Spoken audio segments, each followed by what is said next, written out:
பார்த்தேன் தெரியுமா? நீங்க பாட்டுக்கும் இங்க வந்து இருக்கீங்க. நான் உங்களை உள்ள இரிட்டேட்டிங்னு சொன்னதுனால கோச்சுக்கிட்டீங்களா? கோச்சுக்கிட்டா கோச்சுக்கோங்க.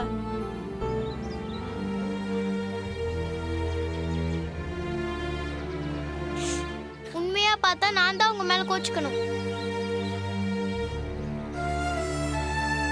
சாரிம்மா. அம்மாவுக்கும் எனக்கும் ஒரு சின்ன பிரச்சனை. அதனால தான் எங்களுக்குள்ள சண்டை வந்துருச்சு. எங்க அப்பா அம்மா சண்டை போட்டதுனால தான் நான் ஸ்கூலுக்கு வரலன்னு மிஸ் கிட்ட சொல்ல முடியுமா? நான் இனிமேல் ரெகுலரா ஸ்கூலுக்கு வருவேன்னு உங்க மிஸ் கிட்ட போய் சொல்றியா? என்னம்மா? நீங்க சண்டை போடுறதுனால நான் தான் பாதிக்கப்படுறேன். உன் மனசு கஷ்டப்படுதுன்னா இனிமே யார் என்ன சொன்னாலும் சரிம்மா, நாங்க 2 பேரும் சண்டை போட மாட்டோம். ஓகேவா? சரிடா. என்ன?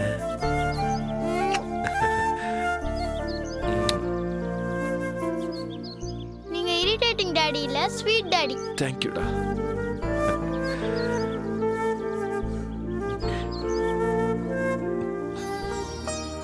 இந்த குழந்தைக்காகவாவது இனிமே இந்த வீட்டில் யாருக்கிட்டையும் சண்டை போடக்கூடாது.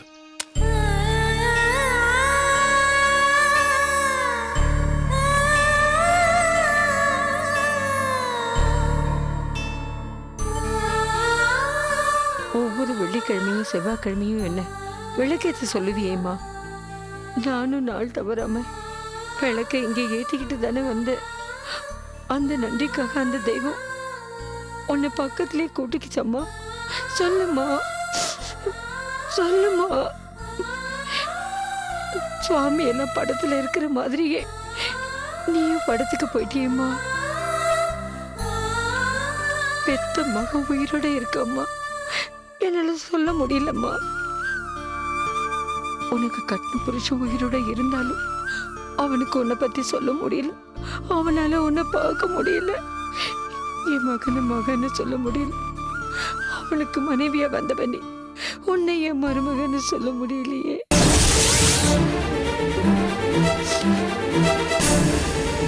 நான் தூக்கி வளர்த்த பேத்தி கிருஷ்ணா கிட்ட கூட நான் யாருன்னு சொல்ல முடியாம வேலைக்காரியாவே வாடுற நிலைமை ஆயிடுச்சு.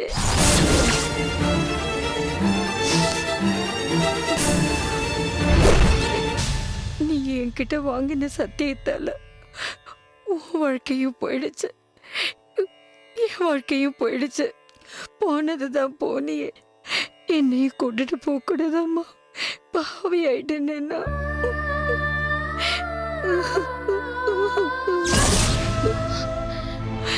எனக்கு பின்னாடி இவ்வளவு சரித்திரம் இருக்கா? இந்த அம்மாவை நான் இத்தனை நாளும் வேலைக்காரி நினைச்சிட்டு இருந்தேனே, என் அப்பாவை பெத்த அம்மாவா?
நீங்க யாரு? நான் யாரு? எங்க அம்மா உங்களுக்கு மருமகளா? உங்க மகன்தான் எனக்கு அப்பாவா? மறைக்காம உண்மையை சொல்லுங்க. ஆமாம்மா, என் மகன் தான் உன் அப்பா. உங்க அம்மா தான் என் மருமக. நீ என்னோட பேத்திம்மா.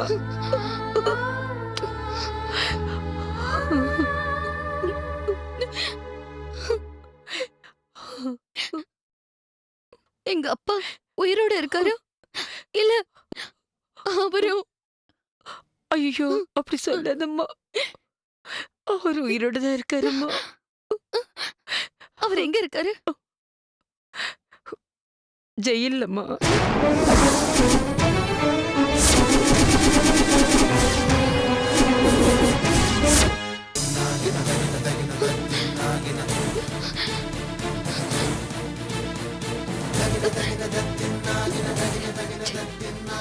ஜெயிலையா? ஆமாம்மா, தப்பு பண்ணாமையே தண்டனை அனுபவிச்சிட்டு இருக்கோம். பழைய விஷயம் எதுவும் உங்ககிட்ட சொல்ல வேண்டாம். அப்படி சொன்னா உன் மனசு கஷ்டப்பட ஆரம்பிச்சிடும். மனசுல சோகத்தோட வாழ ஆரம்பிப்ப. அதனால எதையும் சொல்ல வேண்டாம்னு உங்க அம்மா என்கிட்ட சத்தியம் வாங்கிட்டாம்மா. அதனாலதான் எதையும் சொல்லலம்மா. எங்க அப்பாவை ஜெயிலுக்கு அனுப்புறது யாரு? அந்த வரதராஜனும் அவன் மகனும்.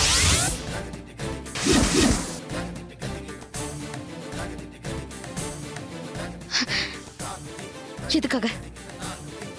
அவங்க குடும்ப கௌரவம் உங்க அப்பாவால கெட்டு போச்சுன்னு. உங்க அம்மா வேற யாரும் இல்லை கிருஷ்ணா, அந்த வரதராஜனோட சொந்த பொண்ணுமா. சொந்த பொண்ணா? ஆமாம்மா, கிராமத்துல இருக்கும்போதே உங்க அம்மாவும் என் பையனும் பழகினாங்க. ஒருத்தருக்கு ஒருத்தர் விரும்பினாங்கம்மா.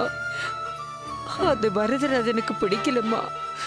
அவசர அவசரமா உங்க அம்மாவுக்கு வேற ஒரு இடத்துல கல்யாணம் பண்ணி வைக்க திட்டம் போட்டாரு. அதனால உங்க அம்மா வீட்டை விட்டு ஓடி வந்துட்டாங்க. விசேஷம் நடந்ததே அந்த கோயிலை வச்சுதான் அவங்க கல்யாணம் நடந்தது. வாழ ஆரம்பிச்ச அதே இடத்துலயே தன் வாழ்க்கையே முடிச்சுக்கிட்டம்மா.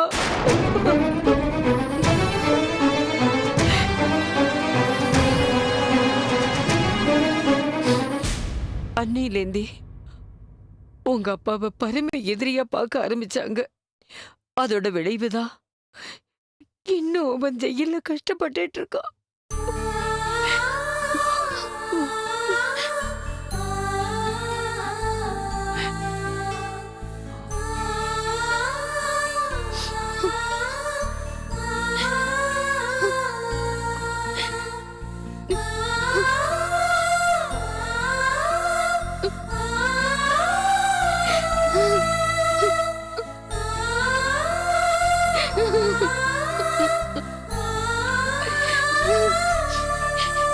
எனக்கு ஒரு அப்பா இருக்காருங்கிறது ஏமா என்கிட்ட நீ இத சொல்லாம மறைச்ச? ஏமா?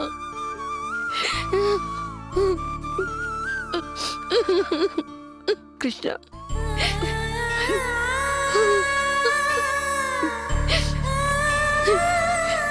அவளை தப்பு சொல்லாத கிருஷ்ணா. அவ பண்ணது எல்லாமே உன்னோட நன்மைக்காக தான். அவ எவ்வளவோ போராடியும் எதுவுமே பண்ண முடியல. ஏன் முடியாது? விட்டக்குறை தொட்டக்குறையா உன் மூலமா நான் எல்லா விஷயத்தையும் தெரிஞ்சுக்கிட்டேன். நான் முடிக்கிறேன். எங்க அம்மாவோட ஆசையை நான் நிறைவேற்றி காட்டுறேன். ஒவ்வொருத்தரையும் தனித்தனியா பழி வாங்குறேன். ஒரேடியா இல்ல, கொஞ்சம் கொஞ்சமா நினைச்சு நினைச்சு நிமிஷத்துக்கு நிமிஷம் அந்த குடும்பத்துல ஒவ்வொருத்தரும் துடிக்கணும்.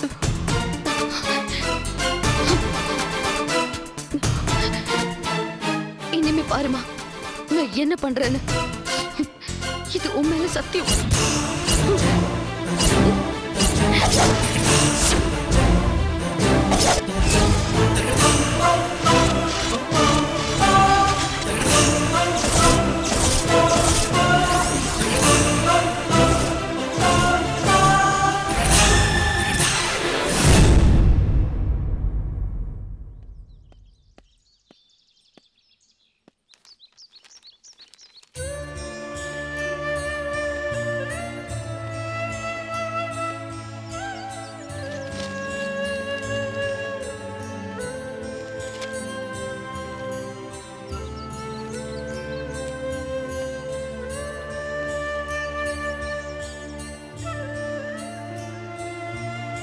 அப்பா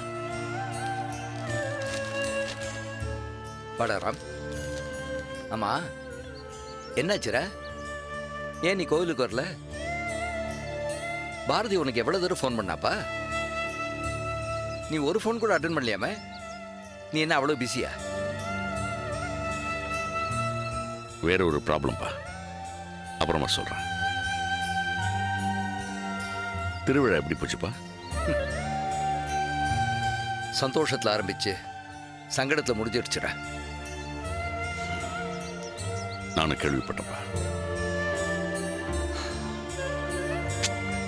எப்படி?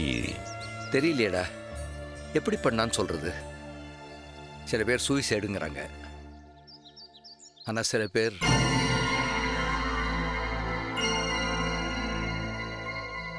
ராம், எந்த வருஷமும் இல்லாமல் இந்த வருஷம் தேரோட்டம் நடக்க போகுதுன்னு சாமி உத்தரவு கொடுத்துருக்குன்னு கேள்விப்பட்ட போது நான் ரொம்ப சந்தோஷப்பட்டேன். அந்த ஊர் ஜனங்கள் எதுக்காக ராஜேஸ்வரி போய் கூப்பிடணும்? அது வருஷம் நடக்கிறது தானே. வருஷம் போய் கூப்பிடுவாங்க. அவங்களும் வரலன்னு சொல்லி பணத்தை கொடுத்து அனுப்பிச்சிடுவாங்க. அதெல்லாம் கரெக்டு தான்.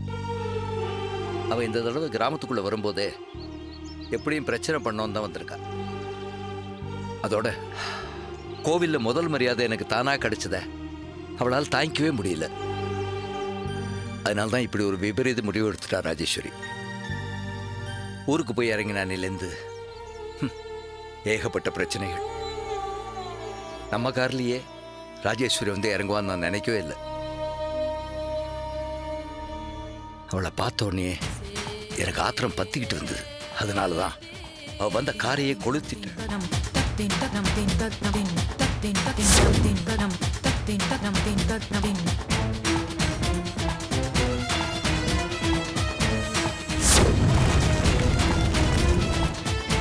அவ வந்த காரையை நான் எரிச்சிட்டேன். இது போறாதுன்னு நம்ம சொந்தக்கார பொண்ணுக்கு அவ ஏன்டா புடவை கொடுக்கணும்? அதுவும் என் மனசை ரொம்ப சங்கடப்படுத்துச்சு. ஐயா பெரியவரே, சீட்ல பேர் எழுதி போட்டா மட்டும் போதுமா? எழுதின சீட்டை சபையில எல்லாருக்கும் காட்ட வேண்டாமா? வரதராஜன் இப்படி பண்ணி ஊர் மரியாதை பரிவட்டம் கிடைக்கிறதுக்கு பதிலா நாக்க புடுங்கிக்கிட்டு சாகலாம். ஆம்பளையா இருந்தா ஊருக்குள்ள போயா, இல்ல இந்த ஊரை விட்டே தப்பிச்சு போகணும்னா இந்த சேலையை கட்டிட்டு வரேன். எல்லாமே என் பக்கம் தான். நல்லவங்க 4 பேர் கூட வரணும்னு சொல்லுவாங்க.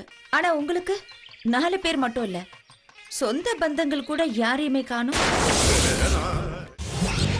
இப்படி பல வேதனைகளை சந்திச்சேன். ஊர் ஜனங்க அதை தற்கொலைன்னு சொன்னா கூட ராஜேஸ்வரியோட பொண்ணு அவ்வளவு பேர் முன்னாடி என் சட்டையை பிடிச்சி உலுக்கிட்ட. நீ தான் என் அம்மாவோட சாவுக்கு காரணம்னு சொன்னபோது நான் கூனி குறுகி போயிட்டேன்டா. அது மட்டும் இல்ல, ஏதோ ஒரு வகையில நானும் இதுக்கு காரணமாயிட்டேனோன்னு ஒரு உறுத்தல் என் மனசுல இருந்துகிட்டே இருக்குடா. இல்லப்பா, நல்லது கெட்டது தெரியாம 4 பேரோட பழகாம 4 பேர்கிட்ட யோசனைகளை கேட்காம எல்லாத்தையும் எடுத்தேன் கவுத்தேன் தானே வாழ்ந்துட்டு இருந்தா. நெருங்கி வந்தா உறவு, விலகி போனா அது பகை. இப்படித்தான்ப்பா நம்ம எல்லார்கிட்டையும் நடந்துகிட்டு இருந்தா. அவளோட எண்ணம் தான் அவளை அழிச்சுது.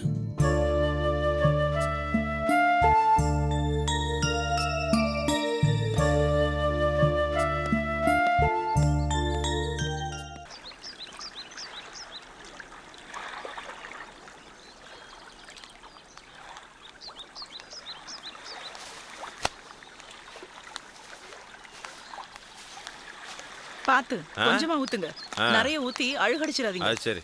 என்ன இவ்வளவு பேப்பரோட வந்திருக்கிற? ஆமா, ஒரு வாரமா பேப்பரே படிக்கலல்ல. ஓஹோ, அதான் உலகத்துல என்ன நடந்திருக்குன்னு படிச்சு தெரிஞ்சுக்கலான்னு வந்திருக்கேன். நம்மளை சுத்தியா என்ன நடக்குதுன்னு தெரிஞ்சுக்கல, இதுல உலக நடப்பை தெரிஞ்சுக்கிட்டு என்ன பண்ண போற? அது சரி, உனக்கு தெரிஞ்சுக்க வேண்டிய விஷயங்கள் நிறைய இருக்கும். பாடி. காஃபி குடிச்சிட்டீங்களா? குடிச்சிட்டேனே. செடிங்களுக்கெல்லாம் தண்ணி ஊத்திட்டீங்களா? ஊத்திக்கிட்டே இருக்கிறேனே. பேசாம உட்காருங்க. பேப்பர் படிச்சீங்களா? சாணக்கியன் சொல்லுல இருந்து சகலத்தையும் படிச்சு முடிச்சிட்டேன். ஏண்டி, சாணக்கியன் சொல்லுன்னா என்னன்னு தெரியுமா உனக்கு? அதிக நேரம் செல்போன் பேசிக்கிட்டு இருக்கிற பொம்பளையும் காதுல ஹெட்போனை மாட்டிக்கிட்டு ரோட்ல பாட்டு கேட்கிற ஆம்பளையும் உருப்பிட்டதா சரித்திரமே கிடையாதான். என்ன அப்படி பாக்குற? லோக்கல் நியூஸா சொல்றேன்னு பாக்குறியா? இப்ப பிடிக்கிறோம் பாரு வெளிநாட்டு செய்திய. பாகிஸ்தான்ல ராணுவ ஆட்சி வரப்போதான். அந்த நாட்டு பிரதமரை கோர்ட்டுக்கு வர சொல்லியிருக்காங்க. அப்புறம் இன்னொரு முக்கியமான விஷயம் இருக்கு. அமெரிக்காவில் வேலையில்லா திண்டாட்டம் ரொம்ப அதிகமாய் போயிருச்சான். அதனால அமைச்சரவையை கூட்டி ஒபாமா என்ன பண்ணலாம்னு யோசிச்சுக்கிட்டு இருக்கிறாராம். இந்த சான்ஸ் மட்டும் எனக்கு கிடைச்சதுன்னு வையே, நான் டக்குன்னு ஓடி போய் ஐடியா கொடுப்பேன்ல. அந்த வேலைக்கும் வாய்ப்பு இல்லாம போயிருச்சே. அப்புறம் இன்னொன்னு கேட்டியா? இந்தோனேஷியாவில் நிலநடுக்கம் ஜாஸ்தியா போயிருச்சான். ரிக்டர் அளவுல 8.9ன்னு வந்திருக்குதான். நிறைய பில்டிங் அப்படியே ஷேக் ஆகி போயிடுச்சுன்னா பாத்துக்க. தாய்லாந்துல எலெக்ஷன் வரப்போகுது. பிரதமர் பதவிக்கு கடும் போட்டி நிலவுதான். அப்படி ஒரு வேலை கிடைச்சா கூட நான் ஓடி போய் பாத்துருவேனே. அதுவும் கிடைக்க மாட்டேங்குது. அப்பா கிட்ட போய் சொல்லி பாஸ்போர்ட் விசாவுக்கு ஏதாவது ஏற்பாடு பண்ணணும். அப்புறம் இன்னொரு பயங்கரமான ஷாக் நியூஸ் படிச்சேன். கல்கட்டாவில் ஒரு ட்ரெயின்ல பாம்பு வச்சுட்டாங்களாம். நல்ல வேலை அது வெடிக்கவே இல்லையா. ஐயோ, எப்படி நான் நியூஸ் வாச்சேன்? இதெல்லாம் நீ வாசிச்சு மற்றவங்களுக்கு சொல்லணும். நான் வாசிச்சு உனக்கு சொல்லிக்கிட்டு இருக்கிறேன். ஆமா, நான் இப்ப சொன்னதெல்லாம் உனக்கு முக்கியமான நியூஸ் தானே? எனக்கு ஏதாவது கொஞ்சம் மிச்சம் வச்சிருக்கீங்களா? என்னமோ உலக செய்தியெல்லாம் படிச்சுட்டு அந்தந்த நாட்டுக்கு ஆலோசனை சொல்ல போற மாதிரி நீ பேசுற. நீ படிக்கிறது வெறும் தினத்தந்தியில கன்னித்தீவு மட்டும்தான். 40 வருஷம் ஆச்சு, இன்னும் சிந்துபாத் லைலாவை கரெக்ட் பண்ணவே முடியல. ஐயோ, படிக்கிறவங்களுக்கு தான் வயசாகிக்கிட்டே போதே தவிர லைலாவுக்கு வயசு அப்படியே தான் இருக்குது. ஏங்க, அது எவ்வளவு இன்ட்ரெஸ்டிங்கா இருக்கு தெரியுமா? நான் சின்ன குழந்தையா இருக்கும் போதுல இருந்து அதை படிச்சிட்டு இருக்கேன். நீ பேசாம சின்ன குழந்தையாவே இருந்திருக்கலாம். நான் தப்பிச்சிருப்பேன்.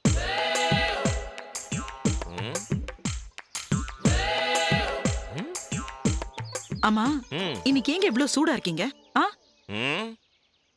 பின்ன பின்ன எவ்வளவு துக்ககரமான செய்தியெல்லாம் இருக்கு. அதை விட்டுட்டு கொஞ்சம் கூட ஃபீலே இல்லாம பேப்பர் படிக்கிறாங்க. ஃபீல் பண்ணா மட்டும் இறந்தவங்க பொழைச்சு வந்துட போறாங்களா என்ன? கஷ்டமா தான் இருக்கு. அதுக்காக அதையும் நினைச்சிட்டு இருக்க முடியுமா?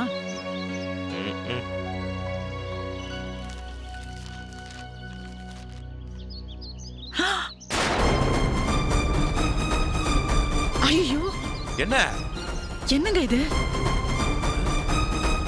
ராமண்ணனை பத்தி பேப்பர்ல வந்திருக்குங்க. எங்க கண்டா?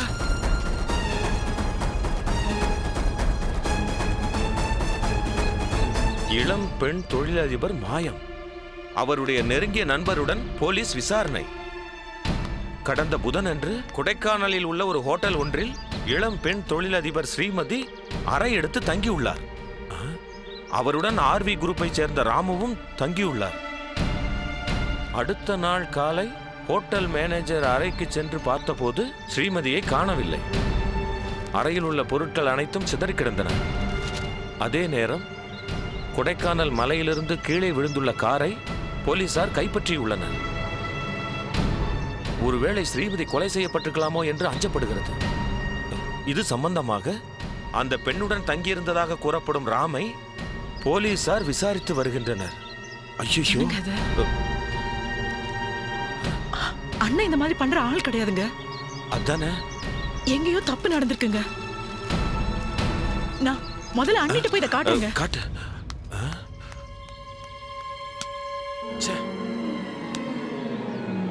அந்த ராம பார்த்தா அப்படி ஒன்றும் தப்பு பண்ற மாதிரி தெரியலையே. ஒருவேளை அப்படி ஏதாவது நடந்திருக்குமோ?